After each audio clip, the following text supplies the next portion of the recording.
Bonsoir à tous, bienvenue dans ce nouveau journal de la rédaction. En voici les titres. Plus de 1000 bêtes, chèvres et bovins abattus dans le nord de Sèvres. C'est la conséquence d'une contamination à la tuberculose animale. Le début aussi d'une série de mesures de précaution pour enrayer l'épidémie. En concurrence avec le voisin vendéen, le bocage bressuirais a déployé ses atouts ce samedi. Objectif, séduire les jeunes en recherche de formation pour garantir les emplois locaux de demain. Enfin, comme chaque soir, les bulles sont à l'honneur. Grosse affluence ce samedi au Festival international de la bande dessinée d'Angoulême, mais ambiance teintée d'inquiétude pour les professionnels. Revue de détails avec Yann Salin. Les premiers cas de tuberculose animale ont été détectés en Thouarcel l'été dernier, mais l'affaire avait été étouffée. Cette épidémie touche pour l'instant 3 élevages des Deux-Sèvres, mais 8000 bovins vont être testés. En France, cette maladie a tendance à revenir. Plus de détails avec Anne-Marie Baillarger et Sandrine Leclerc. Dans cette ferme, les bovins ont été remplacés par le matériel agricole. Ici, comme dans 2 autres exploitations, les animaux ont été abattus à la fin de l'été dernier. La cause ? Une tuberculose animale qui s'est déclarée. Moi, j'ai souhaité que les animaux partent assez vite, quand j'ai appris que de toute façon ils allaient tous abattus. Parce que rentrer dans le bâtiment tous les jours et savoir qu'ils allaient s'en aller d'un jour à l'autre, c'était assez dur. Alors, ils ont été abattus un mois et demi à peu près après la décision préfectorale. Près d'1 millier de bêtes ont été abattues dans le Thouarcet. Autant dire que les éleveurs touchés ont ressenti un silence et un vide.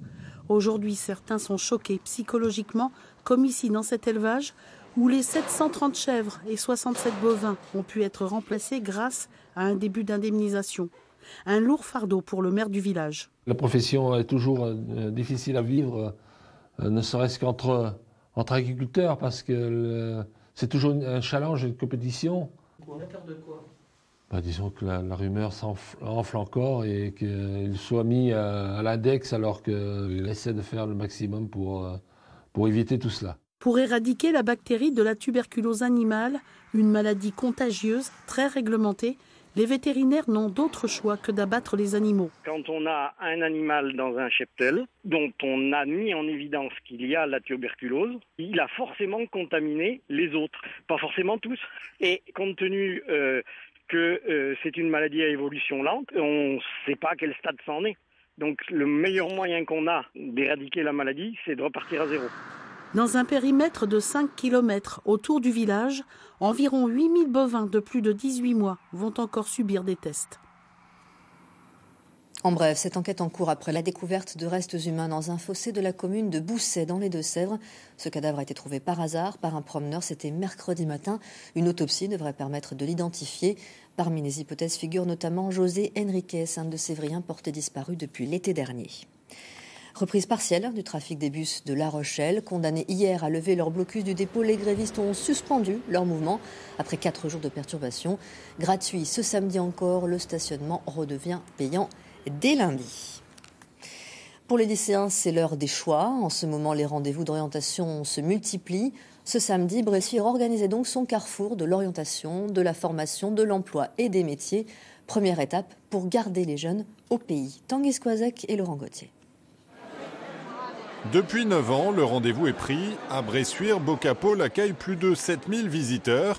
Il y a les jeunes en quête de leur avenir, avec leurs parents souvent, mais aussi des dizaines d'établissements de formation et pas moins de 500 professionnels venus présenter leur métier. Parmi eux, de nombreux entrepreneurs du bocage bressuirais. On arrive à mobiliser très facilement des professionnels qui viennent passer une journée tout à fait bénévolement pour accueillir des jeunes. Je crois qu'ils veulent aussi transmettre l'amour de leur bocage et permettre à ce que des emplois puissent perdurer sur notre territoire.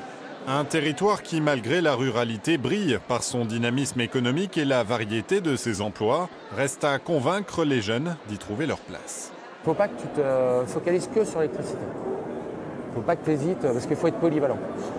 Un bon électricien, à l'heure actuelle, c'est quelqu'un qui est capable de toucher un peu à tout. Il faut savoir faire du plâtre, il faut savoir faire un peu de ciment, savoir réparer un égout, changer une prise. Frédéric se souvient qu'il a été adolescent lui aussi et qu'il s'est posé ces mêmes questions avant de décider de reprendre une entreprise locale. Bah oui, parce que moi je suis d'ici et puis je ne me vois pas partir. Et puis j'ai toujours connu cette entreprise avec du travail, toujours. Donc pourquoi partir ailleurs alors qu'on se sent bien Je me sens bien ici, moi j'ai tout ici. Sur cette manifestation, tous les ans, on a des entreprises qui recrutent, ou en tout cas qui préparent le recrutement, que ce soit dans le transport de voyageurs, mais aussi tous les groupements d'employeurs, quels qu'ils soient, dans l'artisanat, dans le transport ou industriel, qui prennent des contacts et puis après ils concrétisent par la suite. Et lorsque les territoires voisins sont aussi attractifs que Cholet ou Nantes, l'enjeu est plus important qu'on ne l'imagine. Et parmi les pistes d'orientation, l'Université de Niort propose un cursus porteur en termes d'embauche. Il s'agit de former les futurs scientifiques des données, autrement dit des individus capables d'analyser, d'interpréter les milliards de données circulant sur Internet. Luc Barré et Laurent Gauthier nous décodent tout ça.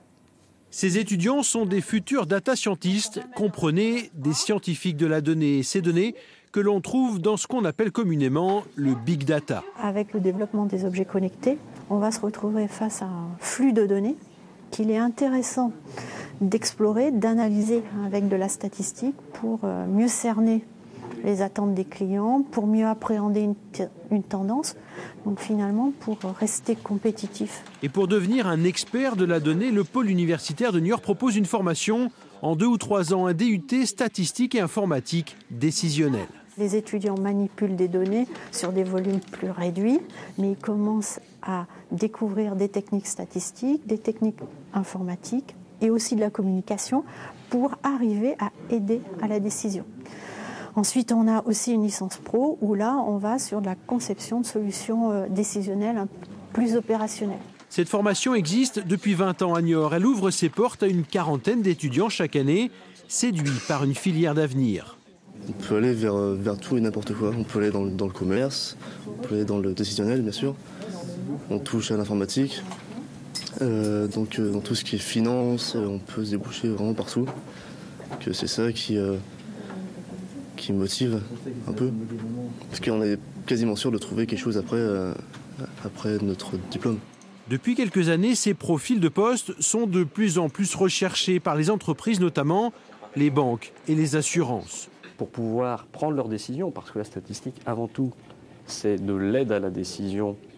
Pour pouvoir prendre les bonnes décisions, il nous faut des personnes qui soient en capacité de manipuler toutes ces données. Pour mieux comprendre ce que représente l'émergence du Big Data, une conférence est organisée à Niort le 5 février autour d'experts et d'avocats. Le Big Data est devenu un véritable moteur de croissance qui, en 2015, devrait créer plus de 4 millions d'emplois dans le monde. Politique. Et ce matin, l'invité de notre émission hebdomadaire La Voix libre était Jean-Marc Delacoste-Larémondi. Le secrétaire départemental du Front National en Charente-Maritime ne s'est pas montré tendre avec le président du Conseil général. Extrait.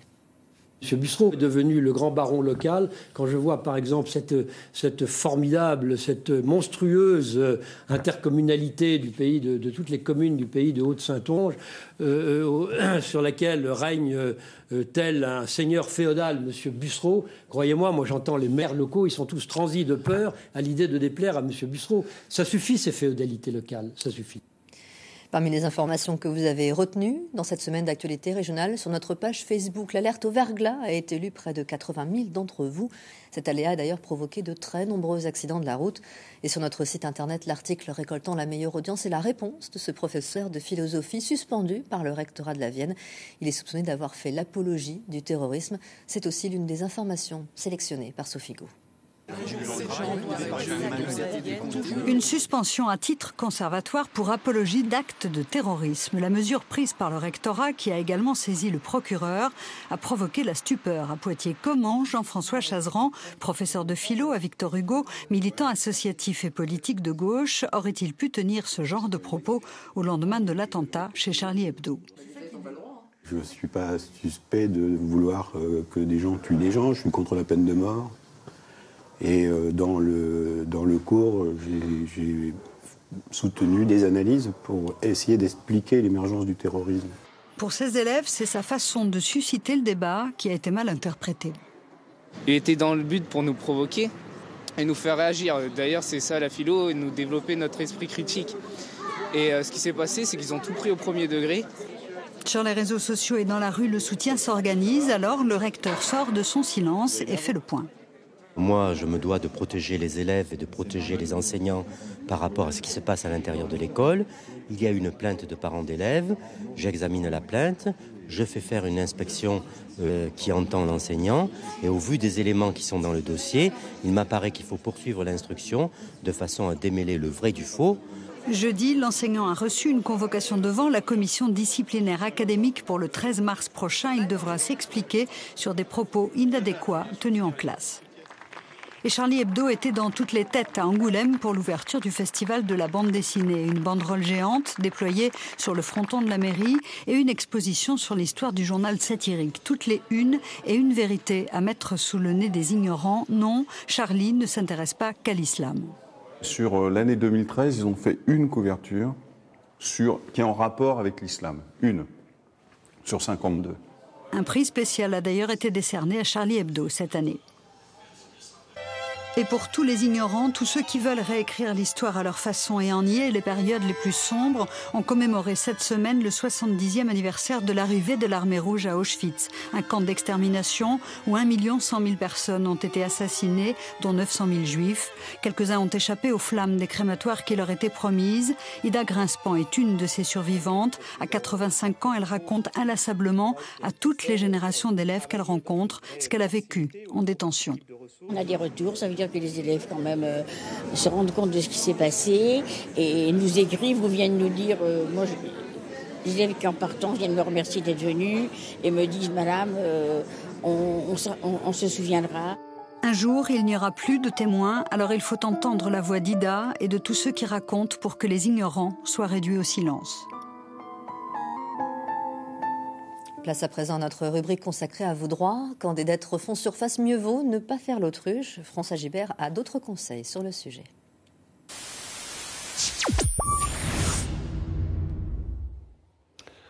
Un matin, vous recevez une lettre de votre banque vous informant que votre compte est bloqué pour des dettes impayées. Des dettes qui ont parfois plus de 20 ans. Et en plus, vous ne connaissez même pas l'existence de la société de crédit qui vous réclame cet argent. Normal, parce que ces sociétés naissent, disparaissent et se refilent les créances. Il arrive très souvent qu'à l'occasion de la vente de ces créances, on est complètement oublié de vous prévenir, ce qui est une obligation légale, et c'est un moyen qui peut être soulevé devant le juge pour dire mais moi je n'ai pas été prévenu, et le défaut de prévenance fait qu'on peut obtenir l'annulation de la saisie du compte bancaire. Alors pour couronner le tout, l'huissier vous précise que vous avez 30 jours, pas plus, pour finir et régler ce problème, ce qui est quand même assez court, non ?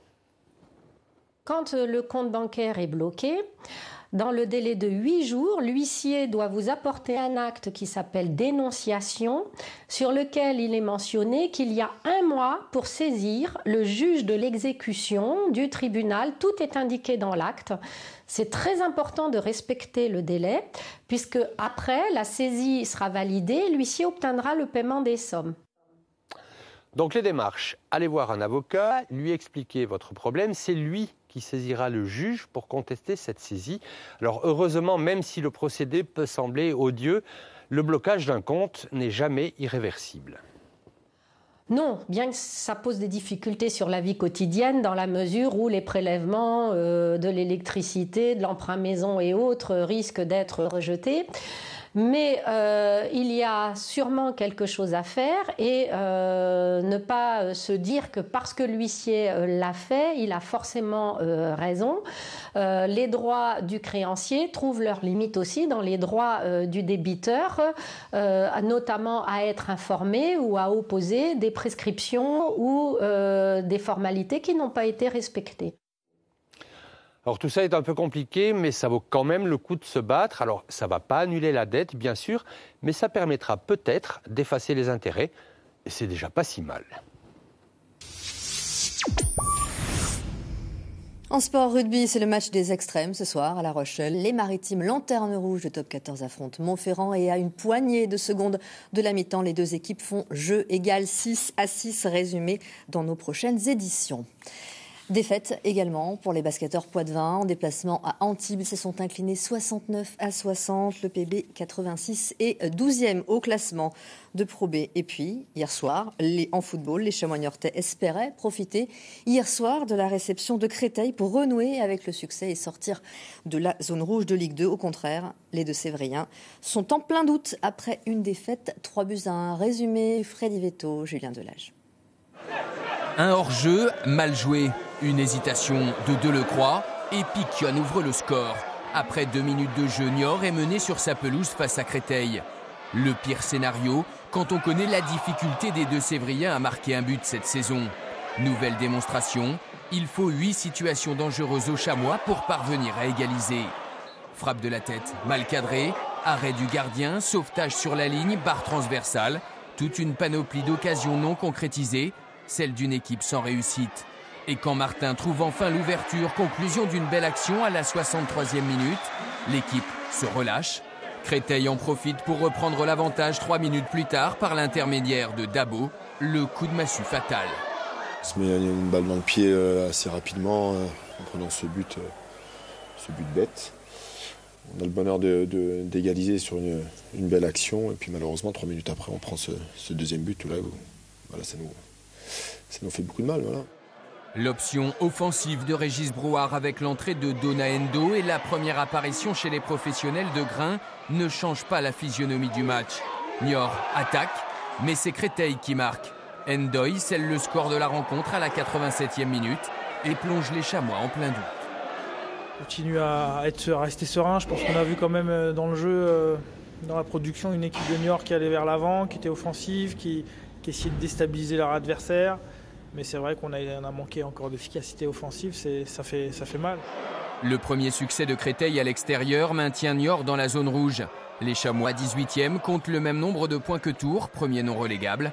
Après 2 mois sans victoire, les Deux-Sévriens seraient très inspirés de renouer avec le succès vendredi prochain à Clermont. Les Auvergnats ne comptent qu'un point de plus au classement. Et en volley, ce soir, comme un parfum de finale avant l'heure, Poitiers, leader de Ligue B, reçoit son dauphin. Maxéville-Nancy, 1 point. C'est par les 2 clubs. Coup de sifflet à 20h, résumé dans nos prochains journaux. Autre sport avec le national de pétanque à Poitiers. Les meilleurs de la discipline sont attendus tout ce week-end au Parc des Expositions. 4700 joueurs et joueuses de très haut niveau. Hier, les vétérans se sont affrontés. Un rendez-vous très couru. Les organisateurs ont même dû refuser des inscriptions. Nous y reviendrons demain. Comme promis, nous revoilà à Angoulême avec Yann Salin. Bonsoir Yann. Week-end oblige. Bonsoir. Beaucoup de monde ce samedi à Angoulême.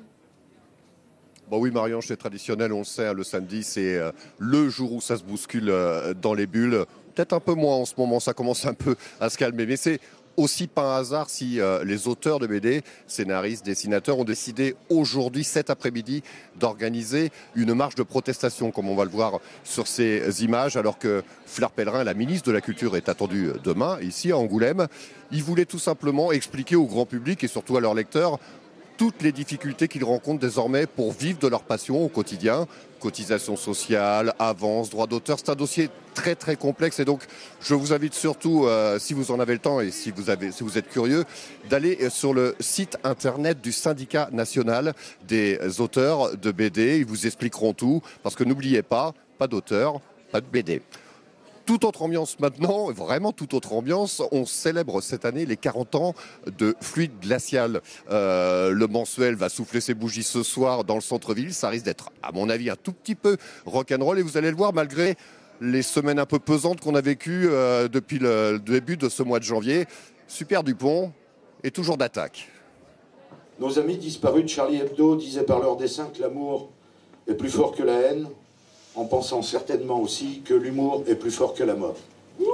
Voilà. La déconnade, malgré tout, encore et toujours. Ce matin, toute l'équipe de Fluide Glacial et tous leurs potes dessinateurs ont décerné le très inofficiel prix Schlingo à Berthe pour son album « Ça sent mauvais ». Alors oui, le 7 janvier dans tous les esprits, mais comme l'ont titré nos confrères du Canard enchaîné, pas question de se laisser abattre. On ne peut même pas parler de coup de pied dans une fourmilière, parce que c'est plutôt un coup de pied dans la gueule qu'on a reçu. Mais de ce coup de pied dans la gueule, il faut continuer à rigoler, même si on n'a plus de temps, quoi. Pour fêter leurs 40 ans, les copains de Fluide Glacial se sont réfugiés au bout de l'impasse Schlingo, place Wolinski, évidemment. 40 ballets d'humour et de bande dessinée. Pas vraiment sur le même terrain que leurs potes de Charlie Hebdo, mais 40 ans après, l'esprit est toujours là. Eux sont des petits soldats qui sont tous les jours pied à pied en train de ferrailler avec l'actu. Et nous, si on reste dans la métaphore militaire, on est la grosse cantinière qui attend derrière, en riant bêtement et très fort, de tout et n'importe quoi, comme une grosse sotte. On est des gros idiots. Voilà. Il y a un noyau dur, si on peut dire, ce qu'on appelle les fluidosaures, c'est-à-dire c'est vraiment ceux qui étaient là au départ, hein, comme Léandri, comme moi, comme Edika, comme Gossens, comme Jean Solé. Et puis c'est vrai que les gens en général, où ils sont dans le même état d'esprit, ils restent, ou ceux qui évidemment se sentent très mal à l'aise parce que c'est pas leur truc, ils finissent par disparaître. Donc on arrive à conserver encore toujours cet état d'esprit qui est celui des origines. Vous avez été 7 millions à acheter le dernier Charlie Hebdo, c'est bien, continuons. Mais n'oubliez pas Fluide Glacial, Ciné Hebdo, Psychopathe, nous sommes tous Charlie Schlingo. Et oui, acheter la presse, lire des albums, c'est bien, mais pourquoi pas devenir éditeur? Pour financer certains projets, la maison d'édition charentaise Scutella a décidé de faire appel au financement participatif via Internet. Un nouveau modèle économique pour le 9e art, peut-être. Explication avec Christophe Guinaud et Jérôme Debeuf. Les auteurs, levez la main. Dan Christensen pour Riposte. Du crowdfunding version BD. Devant l'auteur, Dan Christensen, une partie des financeurs de son projet, les Edinautes.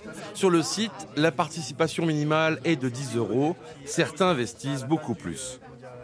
Le retour, c'est des ex-libris, des planches originales.